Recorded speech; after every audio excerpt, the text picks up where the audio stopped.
And the reason Bitcoin has clicked a lot for me the past few years is primarily because I think a lot of it has to do with running my own business. I'm like waiting for a $15,000 check to like be mailed from like Canada to our mailbox in Colorado. Then I'm like, shoot, I'm not in Colorado. I'm in Florida right now, so I need it here. And it's like, I wish we could just use Bitcoin to like make these transfers and make it settle, you know, in 10 minutes and it's done. Welcome to the Business Bitcoinization Show, the show dedicated to helping you enrich your life and grow your business with Bitcoin, the hardest money on planet Earth. I'm your host, Josh Friedeman, and our guest today is Jake Gosselin, who's the founder of Churchfront, an education, consulting, and media platform that equips worship and production leaders in the local church. Today, we're going to be talking about the growth of his business, his interest in Bitcoin, and we're also going to be talking about how business owners can be developing meaningful YouTube content, video content to grow their businesses. But before we get to today's interview, we have this week's Bitcoin Meetup Spotlight. And this week, it's not just any Bitcoiners, it's the New Jersey Bitcoiners. The New Jersey Bitcoiners are centrally located near Philadelphia, New York City, and everywhere in between. So you're always only a short ride away. Plus, they meet very close to Plainfield's Amtrak station, so no car, no problem. Their monthly meetings are a combination of Bitcoin-specific deep dives, orange pilling sessions, and Bitcoiners just hanging out. They also feature New Jersey's best coffee. I'm guessing that's Wawa coffee, but might be wrong about that. Who knows? Seed oil-free snacks, and if you choose, ice cream. Plus, they're now in Bitcoin Magazine's affiliated Bitcoin Meetup Network, which means if you join them enough times, you can get your Bitcoin 2023 conference tickets for 50% off. So what are you waiting for? Join the New Jersey Bitcoiners. You can find them on Twitter at NJBTC or on Meetup, where there are also some pictures of their recent events. Both those links are down below. And if you're interested in finding a Bitcoin meetup near you, I encourage you to download the Oshi app, where you'll be able to find the closest Bitcoin meetup to you. Now, we're going to get to our interview with Jake right after this. There are dozens of places where you can buy Bitcoin. So where do you go? Well, since the beginning, I've gone to Swan. Swan Bitcoin offers ways for you to make instant buys or to dollar cost average into Bitcoin. And if you're looking to purchase $100,000 or more over time, Swan Private gives you a one-on-one rep who can help you navigate any questions you might have. Maybe you're a business owner looking to give your employees a consistent Bitcoin bonus. If so, Swan's Bitcoin Benefit Plan is your answer. In fact, I can't think of a lot of good reasons not to at least check out Swan. So, to get started, go to swan.com/bizbit. And if you're on the fence about Bitcoin, just trying to learn more, you can download your free copy of Inventing Bitcoin from Swan. People who don't know about Swan are buying this excellent overview of Bitcoin on Amazon right now. But you know about Swan. So go to swan.com/bizbit. Then there's River Financial. River lets you dollar cost average as well and charges zero fees when you do. But there's something else that makes River stand out to me even more: cash flow.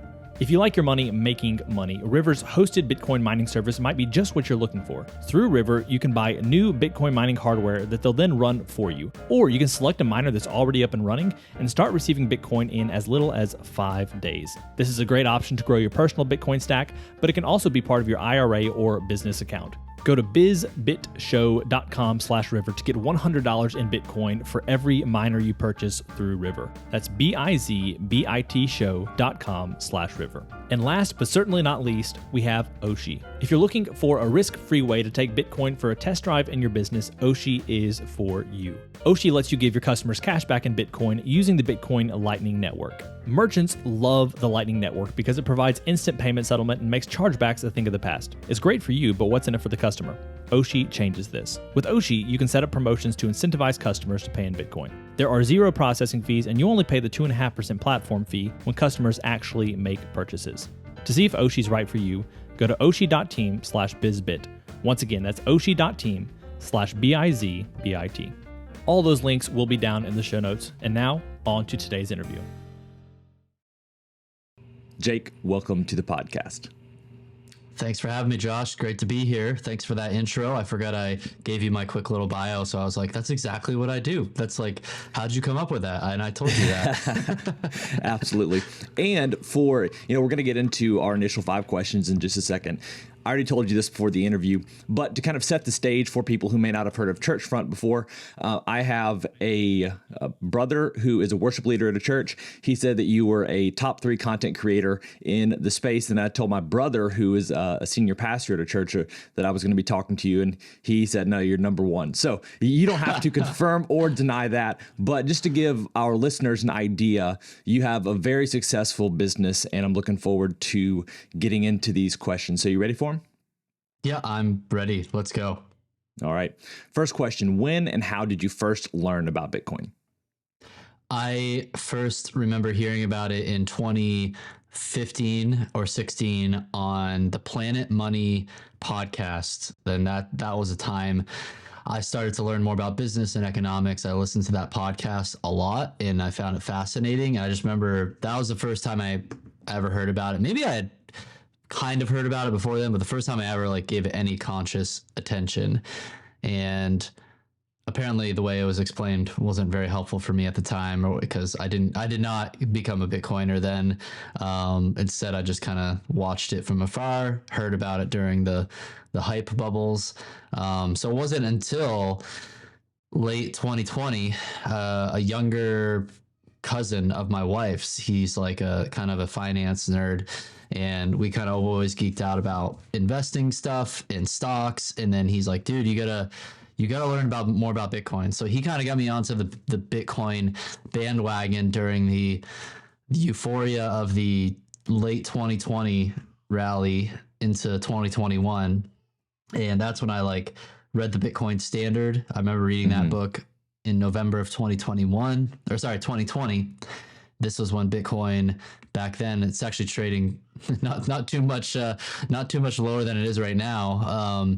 This is probably around 20,000. It was about to break the all-time highs from the 2017 bull run. And listen, and yeah. So anyways, I was reading Saifedean's book, and it finally clicked. And the reason Bitcoin has clicked a lot for me the past few years is primarily because I think a lot of it has to do with running my own business and understanding more how the financial system works. Just because when you run a business and you're moving money around, and whether that's money that you're sending to your employees or money you're trying to receive for your services or products, you kind of realize how clunky everything is. I'm literally right now, it's just some of it's communication issues with some clients, but I'm waiting for a $15,000 check to be mailed from Canada to our mailbox in Colorado. Then I'm shoot, I'm not in Colorado. I'm in Florida right now, so I need it here. And it's I wish we could just use Bitcoin to make these transfers and make it settle, in 10 minutes and it's done. Right. So that's part of it. My own practical experience of being a business owner, starting to appreciate it as a settlement tool, a payment tool. And I've also really had a fascination with economics since that time I told you back in 2015, and thinking about the intersection of faith and economics and how that all works. There's very little on that in the context where I was developed professionally to work in the church environment. Pastors don't often think about economic stuff at all. Dave Ramsey's maybe the most popular financial voice in the space, the church space, the Christian space. But understanding how pretty much in a nutshell, I'm for the most part libertarian. I'm a conservative libertarian, if that's possible. That's how I self-identify as my political leanings. Yeah. So I've had more and more Ron Swanson-ish beliefs about pretty much government is really bad, and it needs to be as little as it can be without, it just needs to be as small as possible. And then when you dive down the whole fiat world of how government works and how the money serves the government, it's pretty scary stuff. And that also gave me increasingly strong convictions about Bitcoin. So that's kind of how I kind of went down the rabbit hole. Yeah, so I started really getting interested in Bitcoin in 2021. And for me, I first heard about it like you in 2015, and the person who was describing it to me, or it could have been me, but it didn't catch my attention. But then 2021, so many great resources, great educational resources, great voices in the space, as well as just like it's a stronger and stronger network. So 2021 was a no-brainer for me. 2022, not that fun. 2023, is a great time to continue stacking. So I feel like this was a really good time to get into the space, considering where it was, the price in 2017. All that to say, I can definitely resonate with some of what you're saying. I think all of us wish that we had gotten into the space earlier, but very thankful for where we are right now. So question number 2 is this: what's an insight or fact about Bitcoin that you wish everyone understood? There's so many of them, and it's hard to. Again, to me, I always feel like I have to give people a broader picture when I'm trying to articulate Bitcoin, a broader picture of how the existing system works and how it really kind of the fiat system that we're a part of actually makes the problems that we face, like let's say wealth inequality, worse, right? There are those who are close to the money printers, and I would even, say that's me. I personally can benefit from stuff like that because I've got great credit. I have the business, I have good income. So when I want to move to Florida, I can go get $500,000 of currency just printed out of nowhere to go buy a new house, and which is a mortgage, right? So it's like, I guess it's like helping people understand the fiat world and how messed up that is. That's what kind of Bitcoin exposes. That's why I like Saifedean's books, Bitcoin Standard, and then his Fiat Standard book. That was a big one because it then you see how it influences all areas of life, like the education system, our food system and health system. And he kind of walks through them all in the different chapters. And if you spend any time in the Bitcoin world and Twitter, it's like not just about like Bitcoiner culture. I feel like isn't just about Bitcoin. It's about all these other kind of peripheral topics or areas of life that Bitcoin impacts. So that's what I don't know. I think the biggest insight to me is it helps people even be aware of the concept of macroeconomics and the problems with big government controlling money, and helping them understand too. It's like, hey, those dollars that are in your bank account, like you actually don't control those. Like you could have large sums of like, hundreds of thousands of dollars of cash or whatever. And it's like, go to a local bank and tell them you want to get $100,000 cash right now. Like, right. Like you're not going to it's not going to happen. Right. And then most people, again, you don't really think of that. Even if with smaller sums, they're going to like interrogate you like you're a criminal if you ask for your money in that way. And then the ability to, like when I'm talking to my friends who are more gold bugs, is helping them understand how the tech breakthrough of technology is to have pretty much the essential or the similar store of value properties as gold, but then you can move it around anywhere in the world that's on the, has a network connection, and immediately like settle that transaction. So like it makes it much cheaper to do that, but it's still hyper secure because it's all written in code, and it's safer to do that because, again, we've all heard about like someone can use firearms or force to come and take your gold away from you.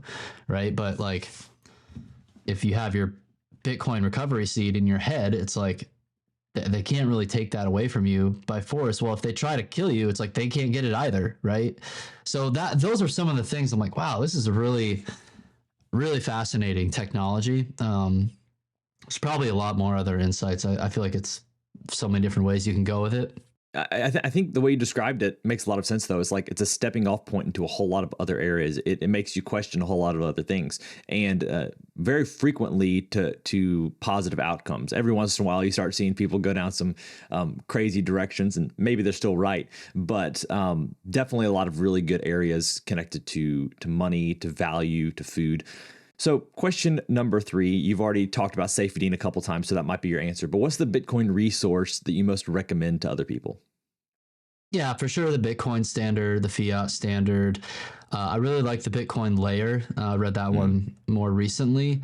And I always say start with the books. Sometimes podcasts can only do so much in helping you grasp an entire concept. But to me, like many people, the guy who really orange pilled me was Michael Saylor podcast back in late 2020 after his company bought a ton of Bitcoin. And I think he articulated, at least it was right for the moment of time I was in, he articulated it in a way that just made a lot of sense.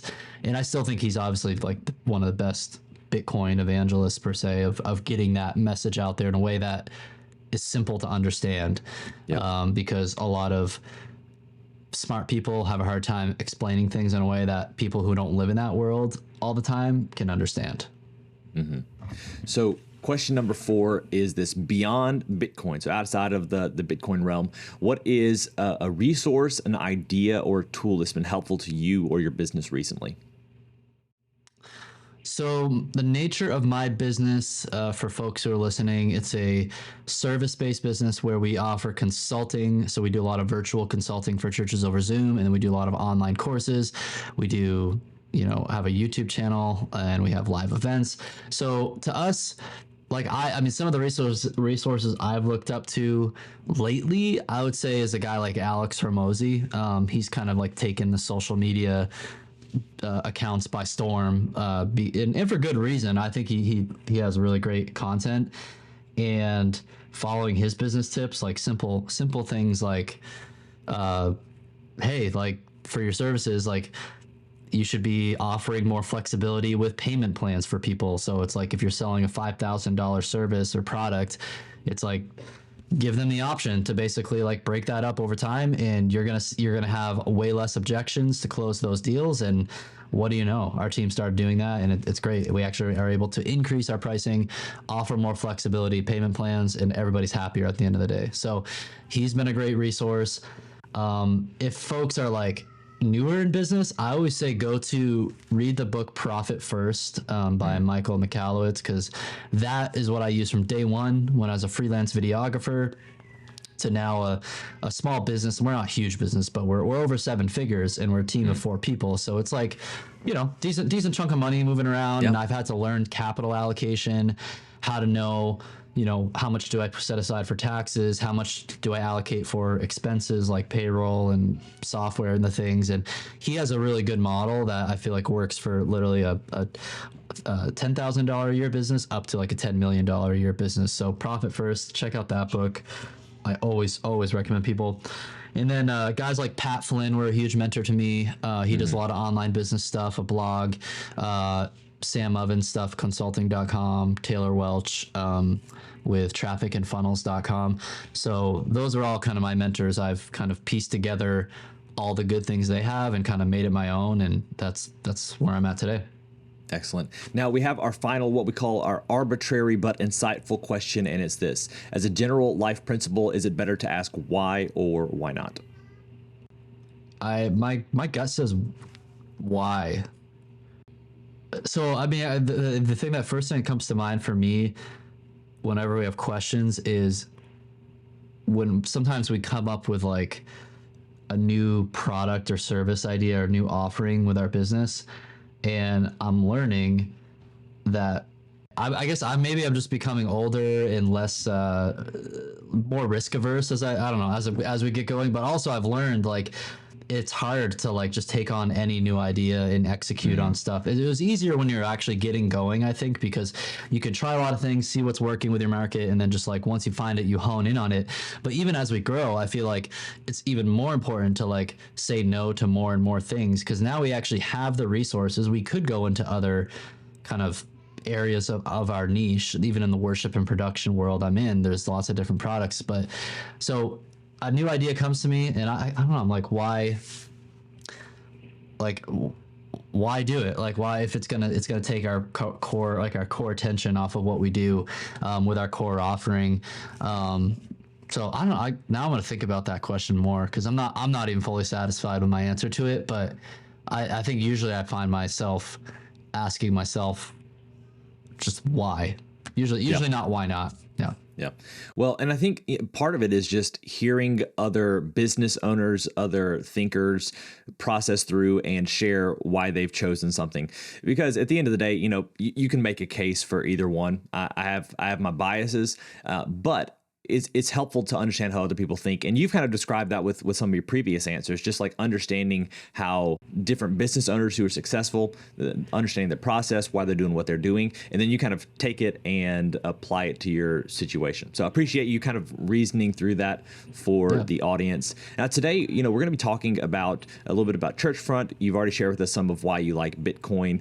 So I guess from this point, if you could just share with us Churchfront, how you got started, and a little bit about your growth and how you help people, especially because there might be people listening to this podcast right now who would love to do work with another Bitcoiner who could benefit, whose church could benefit from working with Churchfront.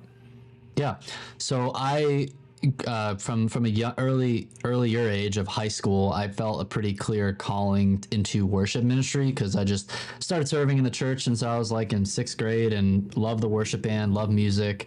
Loved all the tech stuff I was getting into, and went to school for these things. I went to get a music degree. I went to seminary, and I was like, I want to be a full-time worship pastor. So that was kind of like the trajectory I was on from basically up until 2016. I was a full-time worship pastor. So, and then at that same time, I sort of had this entrepreneurial awakening. I think also everybody kind of comes across this. If they're bound to be an entrepreneur, it's going to happen. It might be a painful process because if you're not really aware of it, but it kind of became clear to me that like I really like building things. I really like being in an environment where I don't feel like I'm capped with some sort of like ceiling above what I can do and what I can produce and the impact I can make. So around that time in 2016, that's when and I apologize if you're hearing any screaming coming from the other room over there. Got three kids, 4 years old and under. Got the mic as closest to me as I possibly can. In 2016, I kind of was like, well, what if I could bring together this entrepreneurial spirit I had, which was I was doing a lot of freelance videos, shooting weddings on the side, with the ministry passion I have. And I kind of came up with this idea for Churchfront. I'm like, hey, there's nobody like serving the worship and tech space online with like good content, just good free content, and then like online courses and stuff like that. So that's why I came across a guy like Pat Flynn, who inspired me with his story. He was in the architecture world, and then he built a business helping architects. I was like, man, I could do the same thing with worship ministry. So I went down that path. My video business, I was shooting so many weddings. I was like, that got me to, I think I was making like over $100,000 a year, just like shooting weddings, mostly during the summertime in Colorado. So that gave me an off ramp to let go of my full-time job at the church I was at as a worship leader. I was then doing part-time worship leading, mostly freelance video work. And then I was like, man, I want to build this business. So that's what I was doing from like 2017. I started a YouTube channel called Churchfront, and just making content for worship ministry leaders, production directors. And yeah, that's my other thing. I always find myself encouraging other entrepreneurs, like, you got to start a YouTube channel, even if your market is like local. Like, I've been encouraging my real estate agent friends to make good localized content for people browsing to buy in your area. Like, that's a no-brainer, because that's how I buy properties when I'm like looking online and trying to learn about them. To national reach or global reach, like it's one of those things where it definitely rewards the patient and the persistent, right? Like, you can't, if you're an impatient person, you're not going to like YouTube at all. But like, if you learn the strategy, you make content that people are searching for, you are going to win in the long run. Even if you're like not charismatic, even if you can't do fancy production, you're gonna win. So I just started pouring into it, and I'm so glad I did, because that channel now has almost, I think it's at like 230,000 subscribers, like almost a quarter million subscribers within this small little niche that nobody even really thought that much about, 5 to 7 years ago. And it's been a blast because it's unlocked so many opportunities. And our YouTube channel is basically our most powerful, or one of our most powerful marketing assets as a business, because we're getting people reaching out to us multiple times a day, every time a day, to hire us for anywhere from $7,000 to $12,000 consulting packages on autopilot. Like we're like literally, I mean, we put the content up once a week. We've been doing this. We get probably 12,000 views a day on the channel. And then we get those people reaching out to us, and we're not paying for ads for those types of leads.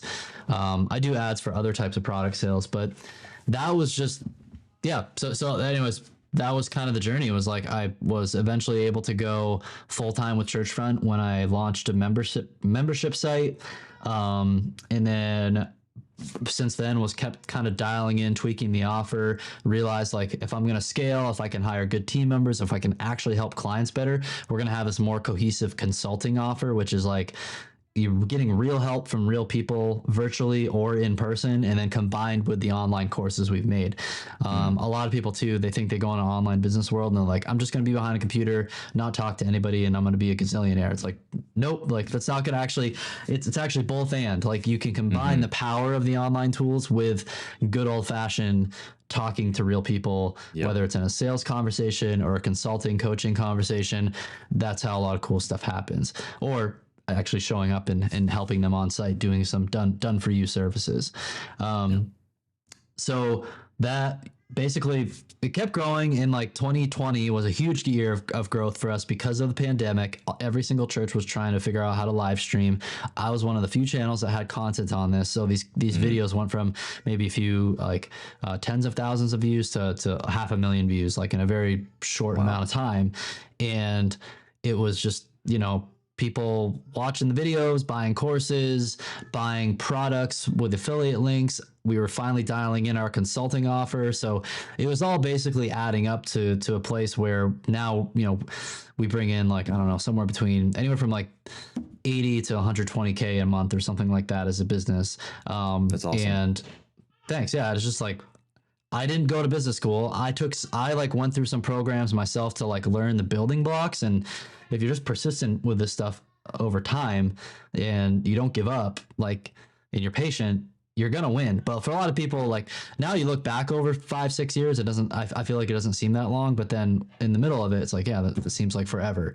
So we're just getting started. I'm excited to do this for the next 10-20 years. I'm glad I've kind of found my, like, really feel like it's my life's calling with this business and what we're supposed to do with it. So yeah, today it's me and we've got 3 other guys on the team, and we handle all the things, whether it's I do mostly YouTube and marketing and business strategy. I've got a full-time sales guy, and then we've got a full-time course creator, kind of tech coach, and then another full-time person who's like also a course creator, also a coach, but also does more like kind of customer service stuff. So we have a team of like 4 guys who are like, don't have to be managed, and they just perform their jobs really well. It's just been a blast. So that's awesome. So, as you're sharing, one of the things that I think would be really great, you've already talked about the value of YouTube, the value of video content. I think it'd be really helpful before we get to some of how you're thinking about Bitcoin and whether any of those conversations ever come up in the business context. What would be most helpful for business owners to do to get started on YouTube or any other video content that they might want to do? Any just quick recommendations? Because you said, it's a matter of patience. There's probably some tech side of things, but just what are like the top few things off the top of your head that people need to be thinking about? First thing I would say is get over the fact that you don't think you're good on camera, or you can't have great production quality, because I'm telling you that literally does not matter. If you're truly just a subject matter expert and you can just put your camera on selfie mode and hold the phone sideways, assuming we're making it for, not vertical video, just start talking and recording and putting it out there, and just answer. The simplest way to get started is answer the most frequent questions you hear from your prospective customers or your customers. And then, of course, those same type of people are going to be searching these things online. So one thing I remember early on was also the importance of building an email list. So because my business, I knew it could have like more of a national, global reach. I was like, okay, I'm going to put free stuff up on Facebook. I'm going to put $20 a day into just like getting emails on an email list of people who I know who are worship leaders, right? This is stuff I learned from Pat Flynn. And it's like, hey, here's my free guide to something about worship ministry. And over time, I got that email list of a few thousand people. And then whenever I came out with a new YouTube video, I could send it to those people so I could actually get traffic to the video, which then makes it perform better on YouTube. And then also I had an audience to ask questions, or to be like, hey, I want you to ask me questions. So like, what's your biggest challenge in worship industry right now? I'd get a whole host of different questions on different topics, and those were my content ideas for my videos. So then I make videos that people actually want to watch because it's actually their questions, right? So it's like really simple. I think it's a book called The Ask Method that covers that. But yeah, those things were so instrumental when I got things going. So I'm very like, the reason a lot of people don't have success, I think, with content in YouTube is they make content that nobody really cares about or wants to watch. They make content that doesn't answer the questions that people are asking. Yep.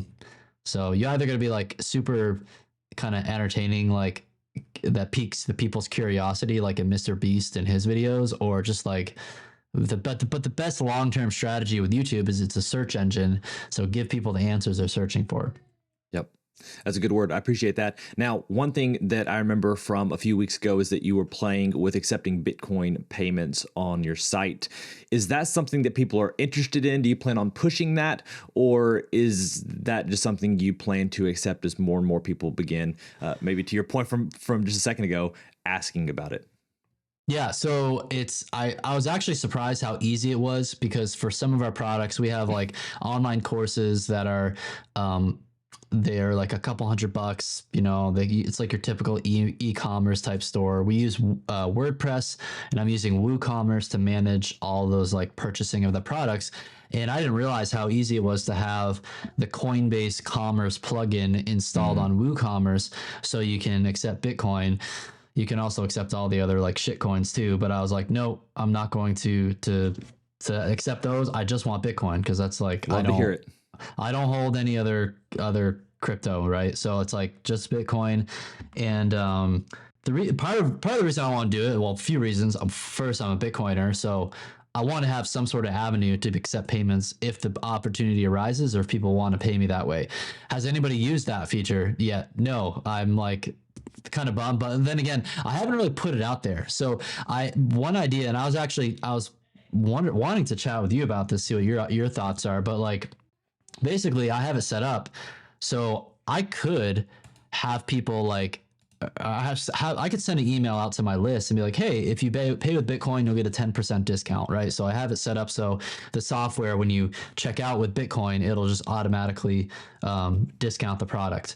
And that's just a way for me. I mean, it's kind of like, well, if I'm bullish in Bitcoin in the short term, then that's great, because I think it's going to definitely appreciate more than 10% in the short term. I can just hold it. It's fine. I think the other piece of it too is just knowing like, okay, it's some of the accounting stuff gets kind of overwhelming to think about that. And actually, I think someone on Twitter is a specialist at this stuff, because I know my accountants are total boomers and they don't know anything that's going on with Bitcoin.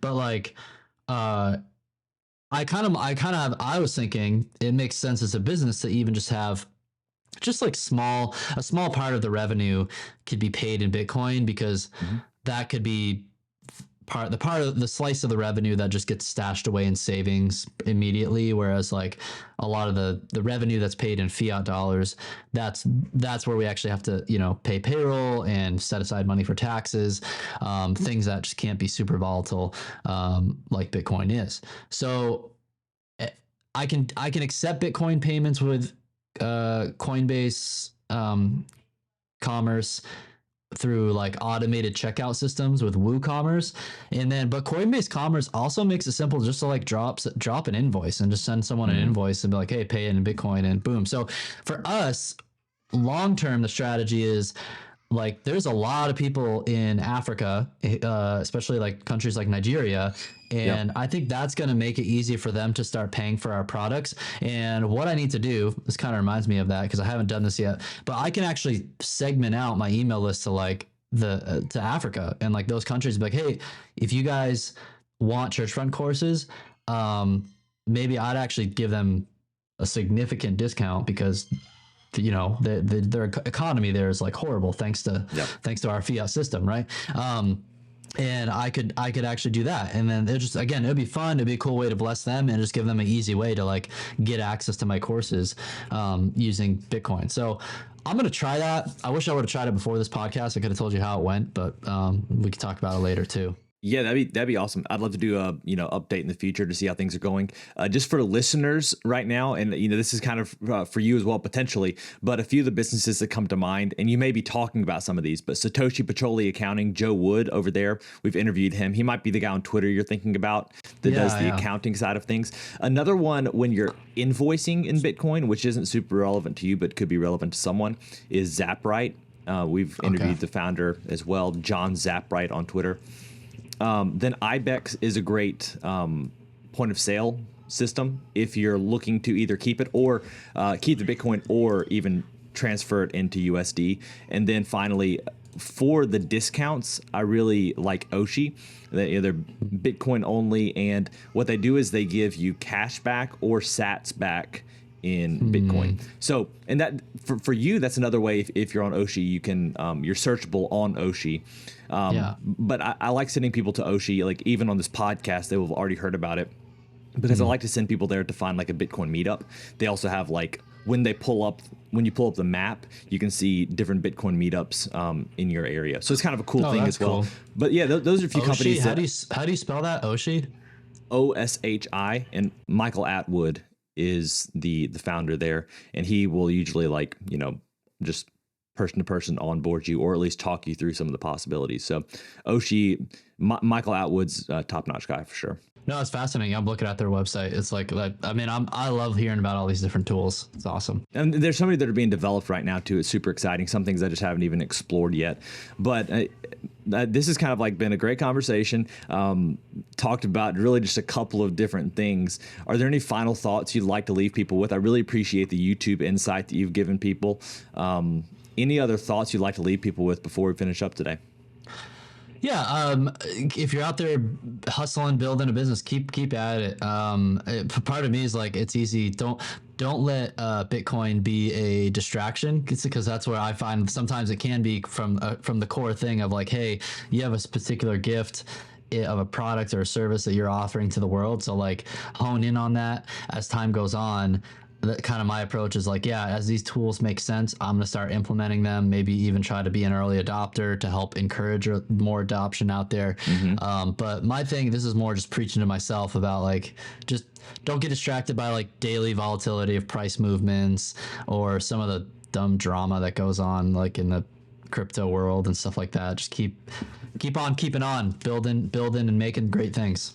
Yeah, and I love the fact, you're so successful in your business to where you can take some profits, put it into Bitcoin, but you don't have to be too worried because you're already, you have that proof of work in your own life. You're being successful, and so that's probably one of the first things for people to be thinking about. How can I be successful? And from there, begin, establishing my long-term savings in Bitcoin. Yep. Exactly. Awesome. Well, hey, Jake, I really appreciate it. Thank you so much for your time today. It's been a pleasure. Yeah, thanks, Josh. Well, friends, it's a wrap. Thanks so much for listening to this episode of the Business Bitcoinization Show. If you want to reach out to either me or Jake, you can find our links down in the show notes. Check out Churchfront if that would be relevant for you. Also, get to making some video content for your own business. As always, keep building, keep growing, and until next time, keep living and leading well.